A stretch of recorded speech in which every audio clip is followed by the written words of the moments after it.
Welcome, Terri. Thank you so much for coming on Moms Don't Have Time to Read Books to talk about Modern Madness, which was so good. So thank you. Oh, thank you. Thank you, Zibby, for having me.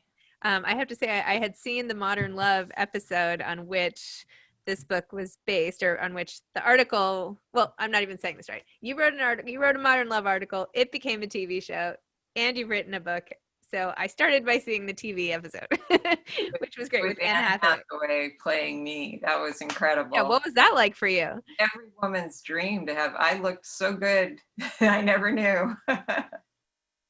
Oh my gosh. How involved were you with that piece of this? They were great. The producers realized I contacted them when I found out the article was going to be turned into an episode, and I said, this is about mental health and mental illness, and it really needs to be accurate. So they actually let me in on the process. I got to talk with Anne and with the director, John Carney.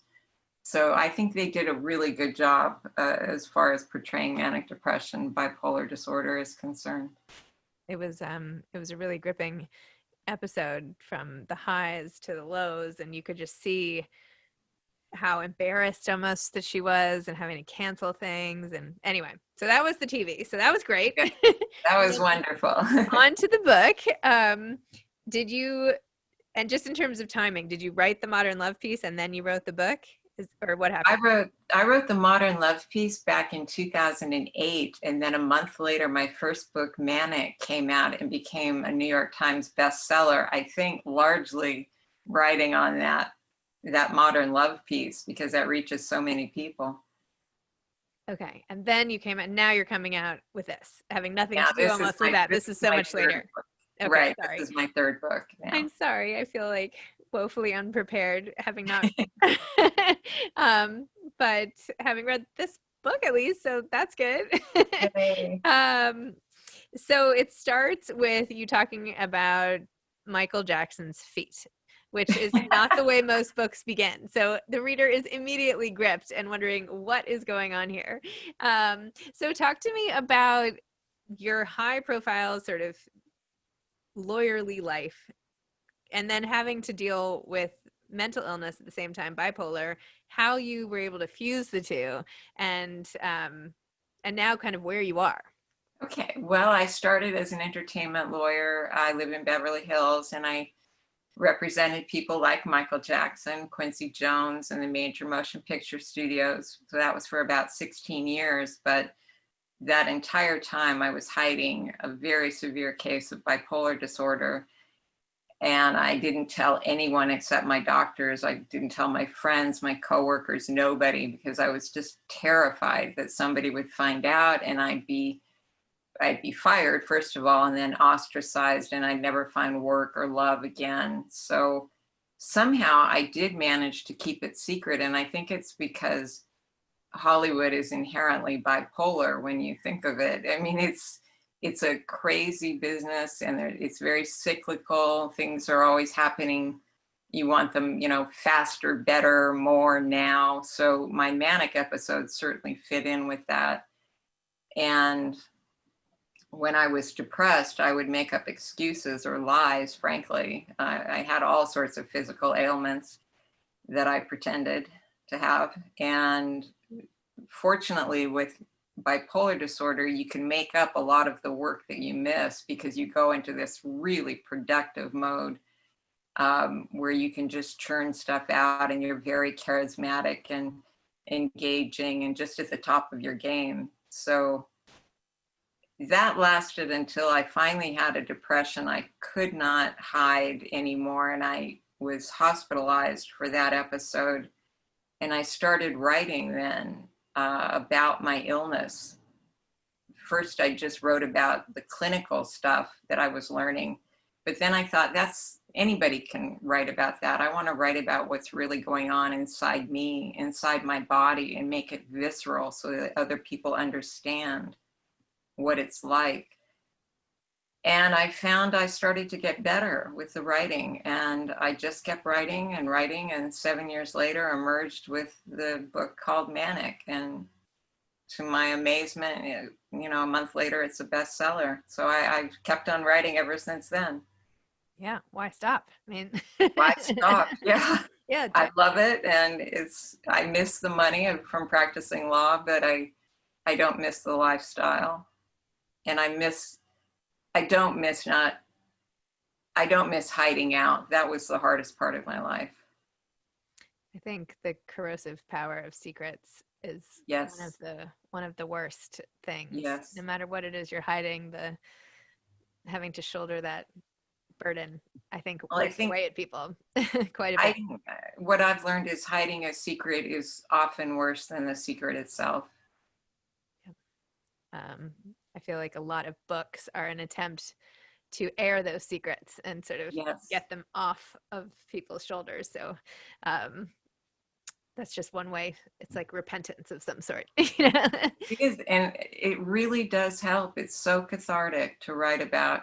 Even the dark times, people often ask me, how do you go back to those like suicide attempts and write about such horrible memories? And for me, writing about it lets me own it. That's another subtitle to my book, is an owner's manual. Yes, I sorry. think we all need to, thank you. I think we all need to own our illnesses and learn about them, understand them, and acknowledge them in order to get better. So, And you mentioned in the book later that you developed like hypothyroidism, yeah, and that in that instance, it was diagnosed and you got a pill and you went about your business. And like, how easy was that versus mental illness, which comes with stigma and shame and varying medications and so much else, so much baggage versus a simple physiological issue. I actually went around and told people I have hypothyroidism. I was like proud of having something I could talk about as opposed to bipolar disorder. I get And it. and people were sympathetic. I always kind of am hoping. I mean, I shouldn't say this, but I'm like always hoping that there's something wrong with my thyroid to I explain like know. weight gain Quick or fix. like Yeah. take one of those thyroid medicines and I'll be fine. Yes. No, but I'm kidding. But it's true, the contrast of like why we don't medicate in such a black and white way for something that is just as pronounced and And specific and in need of physical. medication as all these other things is like, I don't know, I'm ridiculous. so glad you bring that up, because I think if you look at mental illness, the brain is an organ. It's not in your mind. The mental illness is not really in your mind, it's in your brain. And the brain is just a 3.5-pound organ. Robin Williams said that. It is like any other organ in the body, like your liver. You wouldn't tell somebody with liver disease to, make lemons out of lemonade, or lemonade out of lemons, rather. You wouldn't tell Stephen Hawking to just snap out of it and get up out of his chair. It's really a physical illness, and it needs to be regarded that way. And then you have like the double isolation of A, feeling it, and then B, being made to not sort of feel validated in it in some Right. way. Um, It is a double whammy. Yes. and you write about that so beautifully. Let me Thank just you. read, even just in the very beginning when you were describing mania, and then later when you described depression, you were saying it like this: I thought faster, I wrote better, I could argue the devil out of his soul when I was manic. I was glorious, bionic, at the top of my game, and I knew it and used it against anyone who came too close. Sex was mine for the asking, money and influence too, and I owed it all to mania, including my proximity to Michael Jackson and his like. But no matter how lofty and impervious I appeared, depression could swoop in and lay me low without a word, without warning, the devil demanding a rematch. Then it was back to hiding all over again. Wow. Yes. So awesome. Thank I you. mean, not Thank you awesome for that it reading. happened, awesome that you wrote about it that way. And then later, let's see. Oh, well, these are so funny when you have all these things, the 10 sacred rules you have to abide by when you're bipolar. Like, do My not manic change into, cheat sheet. do not Yes. change into something sexier, wear granny panties and flats. Okay. Well, Get party do's and don'ts. It's so funny to have like such a great sense of humor about all this. I'm so glad you say that. I think of all the compliments I ever get about my writing, I love when people apologize for saying, I'm really sorry, but I laughed throughout your book. That makes me feel so good, because I know I touched them the way I wanted to. because it really, so much of mental illness can become extreme, and in extremity there's absurdity. So you have to sometimes stand back and just say, this is ridiculous what I'm going through, and it can be funny in a very dark way, but nonetheless. Yes, in a very dark way. It's sort of, Yeah. it's like, it's similar in a way to grief, right? There are things that, it knocks you off your feet, and yet there are moments where you can't help but find the absurdity and humor, and you just have to laugh. And you feel a little guilty about that. And I don't know quite why one would feel guilty about relieving yourself of the doom for a few seconds, but sometimes I do. We can find ways to feel guilty about everything. And if you can't, just call me. I'll find another way to feel guilty about it. You talked about depression, saying that you always knew you were depressed when you couldn't manage to get into the shower, right? Did I get and then shower is my nemesis. I just have the worst time. Well, I suffer from something called psychomotor retardation when I'm depressed. That means my body and my will are paralyzed. And I'm looking at a pen right now on my desk that's about a foot away. If I wanted to pick up that pen, I would have to stare at it like for 15 or 20 minutes just to get to my arm to move over to the pen and pick it up. I mean, it's just, I've noticed in COVID-19, a lot of people are complaining about lack of productivity, and that's what it feels like. You just cannot do what you need to do. And showering for me is the number one worst thing I have to do. I hate it. I hate getting wet. I hate everything. I like being clean, but I hate everything else about it. It's so funny. My mother-in-law had these two dogs who are now staying with us, and like one of them hates to get wet, and you're just like, okay, the dog doesn't need to get wet. Like, you just won't shower them. But if you're a human being, you can't be like, I don't like getting wet. It's doesn't fly so easily. And I really do like being clean. That's what's so ironic about it. But well, they have dry shampoo now. There must be other. Believe me, I have stock in it. I know. It's great stuff. And you wrote in the book too, sadly, as you referenced earlier, about times where you really wanted to die, and how depression is just like fighting death. It's like the death march in a way, and how you were in the snow, and then your body actually is the one that like made you snap out of it. I think. Right. Tell me about that moment a little bit. Well, I was in New Mexico in Santa Fe, and my father had died. And after that, I had attempted a very, very serious suicide attempt, which I just shockingly survived. I wrote about it in the first story of Manic. And I'm walking out after I got out of the hospital in the snow at night, and I come to this park, and I just realized I can't go any further. I don't want to go on. So I thought maybe I'll just freeze to death in the snow. That's got to be an easy way to go. It probably doesn't hurt very much because you're frozen. So I lay down in the snow, and sure enough, it started to really hurt. And unconsciously or subconsciously, I just started flapping my arms up and down and my legs to get the circulation going. And I stood up and I looked around, and I realized I'd made angel's wings in the snow. And that was such a beautiful moment. I thought, there is a reason I survived that suicide attempt, and it's got to be that I'm supposed to give witness to the pain of what other people are suffering with this disease. It's hard to remember that now, but it was a moment. It was an epiphany. Well, I'm sorry that you have sort of anointed yourself the storyteller for this, but you really write about it just really poignantly and beautifully. And thank you. I mean, if it had to be anyone, I think life picked a good storyteller. Right. I think there are reasons we're given the gifts we're given, and that had to be mine.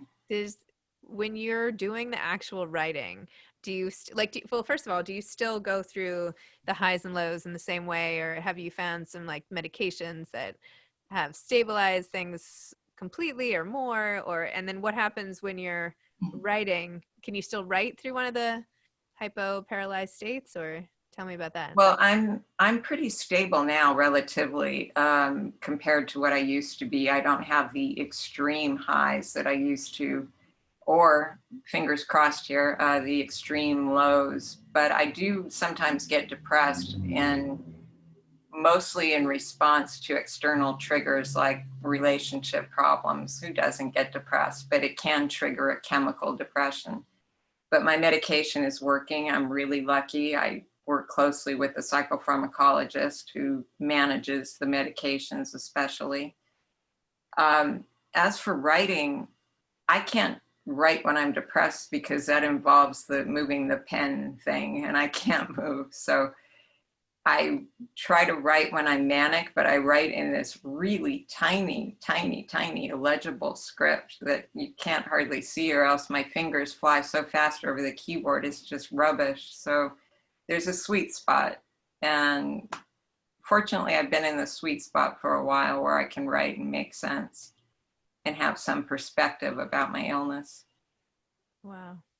And so what do you do to get through the pandemic? What do you do now? Like, are you working on another book, or like how do you make sure you don't slip?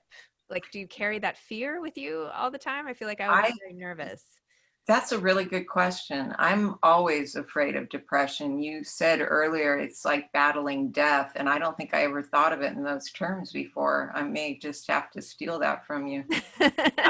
That's really powerful. It is like that. So yes, I'm afraid, but for some weird reason, and I'm not the only person with a mental illness who feels this way. I've had a lot of readers write in and tell me that I feel like I've been in training for COVID because I'm used to isolating. I'm used to binge watching Netflix. I'm used to eating everything in my refrigerator and not talking to people on the phone. So I have my coping skills that I developed during depressions, and I'm using them to good stead now. So I think I'm doing pretty well. Well, that's Surprised me. great. See, silver linings here. But definitely a silver lining. How do you think you learned? Did the writing and the style and all of it just come naturally to you, or did you get any sort of training or writing classes or anything like that? I wanted to be a writer since I was a little girl, and my father read to me every night before I think I could even speak. I've always wanted to write. I've always written. I went to Vassar College and was an English major, had a creative thesis there. And somehow I just got derailed with the entertainment litigation. That was the wrong direction for my life to go in.